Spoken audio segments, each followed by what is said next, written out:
Hello, everybody. Welcome back to BBB Sharing. I'm Joshua, and I'm here with William from Bartholomew Plumbing. We're in the Ignite studio. Hello. Hello. How y'all doing today? So tell us a little bit about you. Tell us who you are and what you do. Well, William Bartholomew, 51 years old. I've been plumbing since about 99, so about 25 years now. Yeah. About 26 years. It's, a certain point you just don't keep track no more. It's just part of life now. Oh, yeah. When did you start? And 99. 99. Early 99. How's the journey been? It's been up and down. I never saw myself being a plumber. I went into the military straight out of high school. What branch? Air Force. Oh, okay. Thank you. And I got out of the military. I was young, dumb. I should have stayed in, but got out. I did some industrial maintenance for a while. I have ADHD, so warehouse work didn't suit me. I can't go to the same four walls every day. And then a buddy of mine stopped by the house and said, "Hey, we need some help. You want to come solder some pipe for us?" Yeah. So here I am 25 years later. I'm still doing it. So a couple of times I've thought about getting out. I went into apartment maintenance for a while, but again, going to the same place, just politics and stuff. And then I started my own business in 2009 when everything fell out.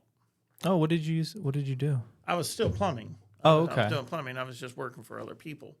Gotcha. And, in 2009, when the bottom fell out of everything, we'd show up at work and just the bosses wouldn't have anything. So they sent us home. Or we'd go in, work 2-3 hours a day, make very little money, and, make them a whole bunch of money. I was like, hey, I can do this for myself. Got my master's license, and I started doing it for myself. Oh, okay.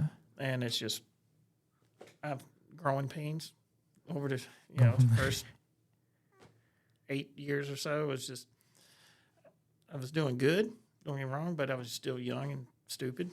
Oh, yeah. Now I'm more focused, life kind of makes you slow down and focus on what's important to you. Of course, yeah. And I mean, we'll always have mistakes, at the end of the day, yeah. But there's always stupid mistakes we'll make even when we're like 50, I'm sure. Oh, yeah. And like we were talking before this, and I used to be all over the place, and I tore my shoulder out, had a ruptured disc in my neck, had a couple of surgeries, and revamped. Being out for 6 months, I got to sit down and see what I was doing, and I even contemplating shutting down because I was hurting. When you're in pain, you it's hard to keep going, and you got to make yourself last another 15, 20 years or so. Yeah. How was that soul searching for you when you figured out that this is something that you did want to do and you wanted to stick with it? It was actually good. It was I was able to sit down, and it was a good time off, even though not being at work for 6 months, it puts a strain on finances and stuff. Yeah. So, but good Lord's been good to me when I picked back up and never really missed a beat. That's good. The soul search stuff decided what I really wanted to do, what I really like doing, and I really like going to people's houses and helping them out, solving their problems for their plumbing. Everybody's got all the problems. I can't solve them all. I can solve your plumbing problems most of the time, and that's really what I enjoy doing. Even though it's a lot of repetitive work, each house is different, and it brings its own challenges. That's good, especially when you're in a field that you're able to help people in, and you're like, this is something that I can relieve their stress off of, and then you're doing that, and then once the job's done, feel a little bit better. Oh, yeah. I get people all the time. They call me. They're in a panic. They can't figure it out. And I go in there in 10 minutes. I'm there and I'm done. And I'm like, all right, see you later. And they're like, what? Don't know what you don't know, man. Yeah, the world was ending for them, and I come in and it's no big deal. I see it every day. But it goes back to the old saying, not to sound cliche, it says you can't beat a man in his own trade. Mm-hmm. It's like sheetrock work. I'm not. I used to attempt it. I'm not. I can't do what a sheetrocker can do when it comes to that. Okay. So I know where my limits are, but I also, since I was a little kid, I carried the motto: if it's broke when I touch it, I can't break it any worse because it's already broke. Yeah, That's fair. Did you when it comes to like your industry in general, what are you seeing right now in the plumbing industry? We have a lot of plumbing businesses that are accredited that come in, and I'm just curious on your kind of viewpoint where Not sure what. just kind of like where it's going. Do you see anything like new coming from it, or Well, one thing is the automated stuff, the smart stuff, shut off valves, filtration systems, stuff like that. You know, I'm getting more and more requests for stuff like that. Putting an automatic shut off valve on a water heater that people can control from their phones or in their main line on the house. I've done a few of those lately. I just priced up a filter system for a house. They're a customer of mine in Dinwiddie. They wanted a filter. They wanted water softener. And comparing prices and stuff, and one of the ones that can sell is it has smart technology where you can control the valve, you can control everything on it from your phone. It tells you when it's doing stuff. Oh, interesting. So smart technology is entering into the plumbing field, which is good. Mm-hmm. It's learning some of that stuff is really cool too, because I'm like I said, I'm 51 years old. Some of this stuff is still new to me. I'm here today to learn how to work your website to my benefit. So. Yeah. No, I've heard that there was even in like just the appliance industry, like there's stoves now that you can control from your phone if you want to turn something on automatically, whether it be the oven or just the countertop. And then you've got fridges that you're able to change the temperature on your phone too, just like out of nowhere. And that's something that's definitely going to happen in the future. Everything's probably going to be on your phone. Yeah, your tankless water heaters. They've incorporated the AI or the smart technology in them that they learn how you use the water, and they have circulator loops and stuff in them that when it's peak time, say you come home every day at 6 o'clock and you go to take a shower, the water heater knows that as long as it's close at the same time, it'll fire up, circulate the water, and have the water warm so you're not wasting water trying to wait for it to get there. Yeah. A lot of people misconception with tankless water heaters that they're instant hot. No, they're continuous hot. They still take, wherever they're at in your house, it still takes about the same amount of time to get hot water to you, if not just a touch longer, because of the cycles they got to go through to get the hot water to you. So you get the ones with the circulator loops, and then the smart technology in them will fire up that circulator loop so it's warm when you get in there and you're not wasting all your water. Yeah. Interesting. Okay. And it's pretty cool. I mean, of course, they all still go on flow rates and this, that, and the other. Yeah. I think they're putting too much technology into like your regular sink faucets and stuff with the water reduction and this, that, and the other. Everybody complains because now everything's trying to catch up with everything. Mm-hmm. And it just makes things a little bit more expensive too. That doesn't really need to be more expensive. Do you see anything in like coming out of the or coming into like the winter season that you see a lot more calls from? The well pumps, mainly. I just talking to a customer the other day. I get a lot of calls where their bladder tanks lose air, and their water they know their switch is coming on and off a lot. And I tell everybody your pressure tank is like the inner tube on your car. You know, it has air in it, and anything with air in it is subject to temperature changes. Mm-hmm. And when it's warm outside, that air expands and you get more pressure. But when it gets cold, that air contracts. You don't have as much pressure, so people start having problems with their well pump systems. At this time of year, I get a lot of calls when the weather starts changing just to go put air in a system. It's a little bit more involved in what I got to do just to put air in the system, but it's basically just turning everything off, draining all the pressure off, and then you can check your tank. A lot of people don't know they do that. They just go and put the gauge on, and they got water pressure on it, and they're reading the water pressure, not the air pressure. Yeah, I didn't know. I mean, it's just something that you don't really think about when you think about plumbing. The first thing that comes to my mind is water next to the toilet. You don't realize if you're on well pump, you got air in your system too. Yeah. Well, it makes it because you have to have some sort of pressure to get the water flowing and keep it going. So to maintain it so it can balance itself out is really what it does. Okay. When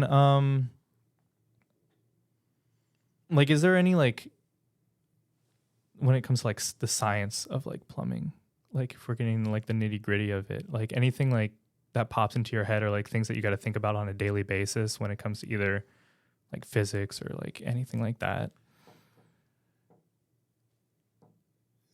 Not really. It's just, from doing it for so long, you get a basic understanding of how everything is. I don't want to get into when you start talking about plumbing. You got to figure out what most of the time what you use most of your plumbing is for is used in the bathroom. Mm-hmm.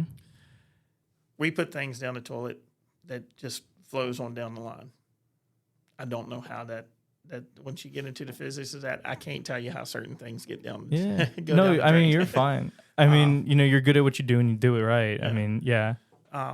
We have sewer stops and stuff all the time because it don't always go down the line. But how that actually works, and we got fall in the pipe, and I understand the fall and the water slide affecting this, that, and the other. But there's still things that it's like us getting on a long slide at the water park. Mm-hmm. How do we go down that tube? That tube is super, way up in the air and comes down. Our sewer lines are not like that. They're very little. Yeah, and some go up, anything. some go just straight. It's like, okay. So once you get into the physics, somebody smarter than me a long time ago figured that out. Plumbing goes back centuries. So yeah, we got aqueducts. We should be smarter than some of those people, but those people created this stuff. Yeah. So are we really smarter than they were? Yeah. Or just as, yeah. I mean, there's aqueducts that go back to like ancient Egypt times. Mm-hmm. So, I mean, yeah. And all that stuff flowed downhill, flowed uphill, and they figured it out for nothing. We got all of this and can't figure out how to vote. So. It can be limiting in some senses, mm-hmm. for sure. So, yeah, no, that makes sense. Did you, when it comes to just your industry in general and like plumbing, people who want to get into your industry and excel at that industry, do you have any kind of tips for those people? Especially people, also as like a business owner. I was actually having this conversation with my cousin this morning because he's a plumber as well. There's all kinds of different avenues.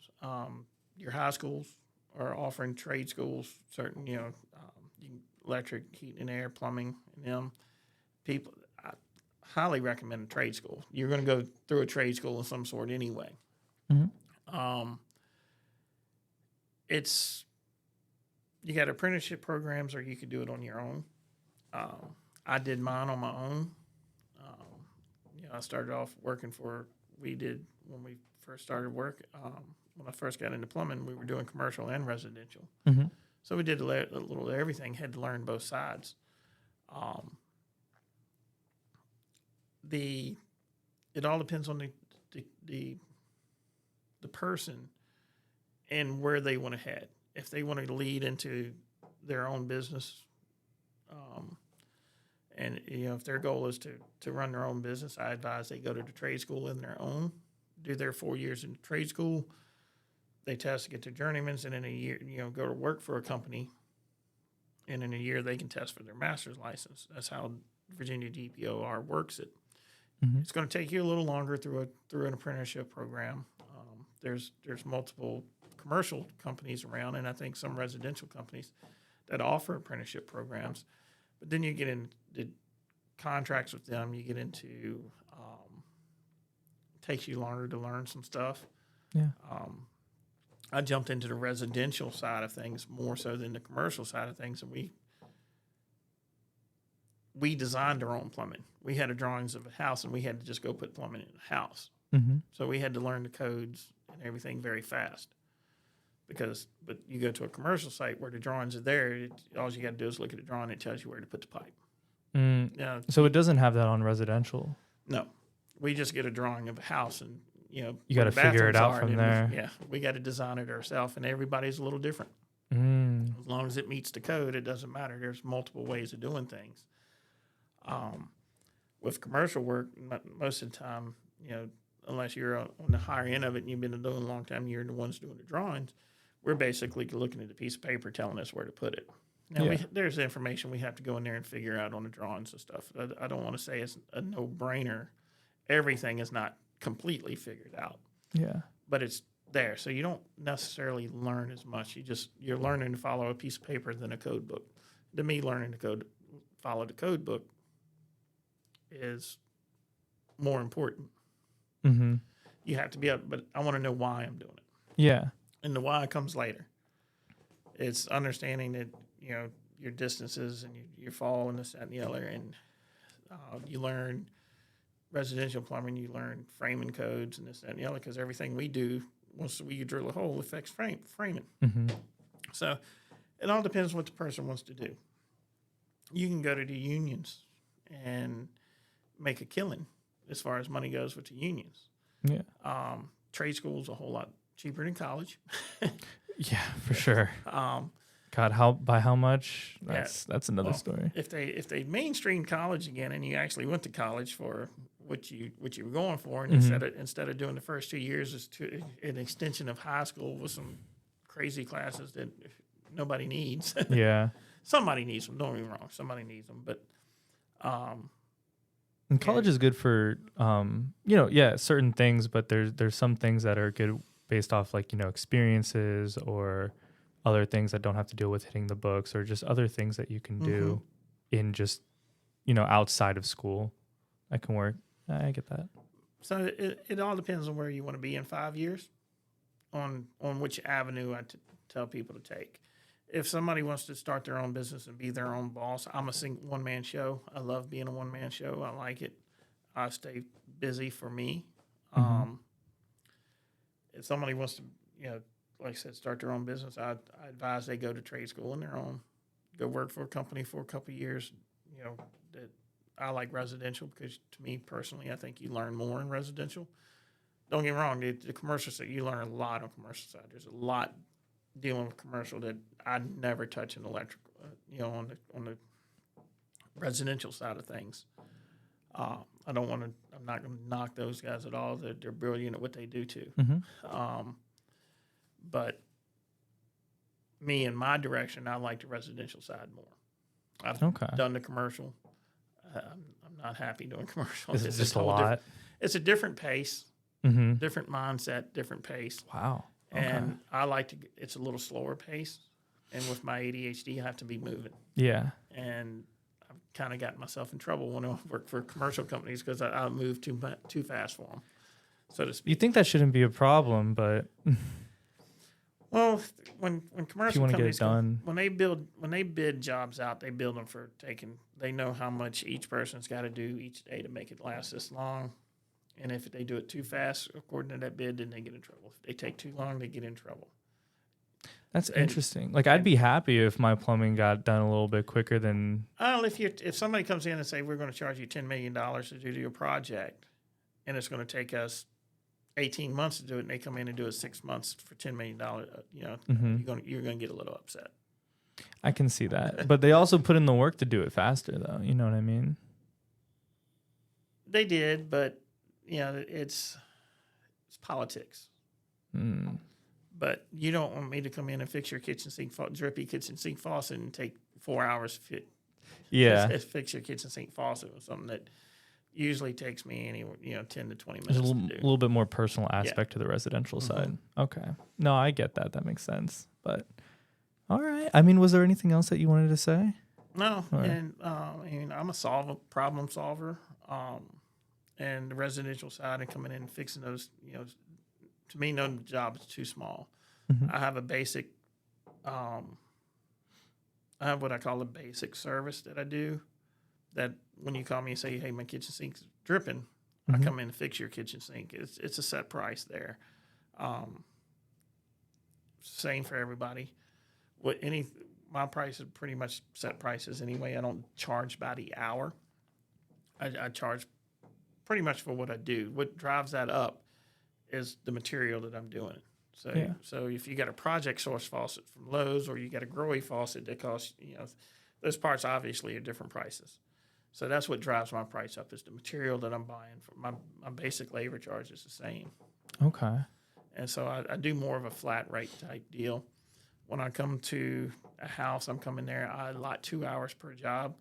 Most of my basic service call jobs are 20 minutes at the most, 20, 30 minutes. But I allot 2 hours. That way, if I have to go out and get material, you're not paying me to run around the streets. Yeah. That's all allotted in it. This is all stuff when I was out for 6 months that I thought about. I was like, how can I service people better? And I developed the motto from Colossians 3:23-24. Whatever you do, work heartily as for the Lord and not for men, knowing that from the Lord you will receive the inheritance as your reward. You are serving the Lord Christ. So when I come to your house, I treat it as if I'm serving God. I want to do the best possible job I can do and not leave you hanging. Yeah. I think that's a really good way to put it. I think something can be learned, like everyone can learn from that, being able to, one of those, leave someone's house cleaner than you left it kind of feeling. So. And ultimately, I want you happy with what I did, and if I'm doing it to please God, I think, and I feel He's happy. I feel you'll be happy too. Of course. Well, thank you for doing what you're doing, and I appreciate you coming in today. Again, this was William with Bartholomew Plumbing. Did not forget you. If you guys want to follow us on anything else, you can follow us on Instagram and Facebook, Ignite Sparked by BBB Central Virginia. And then you can also follow us on LinkedIn, BBB Serving Central Virginia. Last words, Mr. William? You want to learn more about me, check out bartholomewsplumbing.com. That's my website. It has all my information there. There you guys go. Drive safe. Have a good week, everybody. Thank you.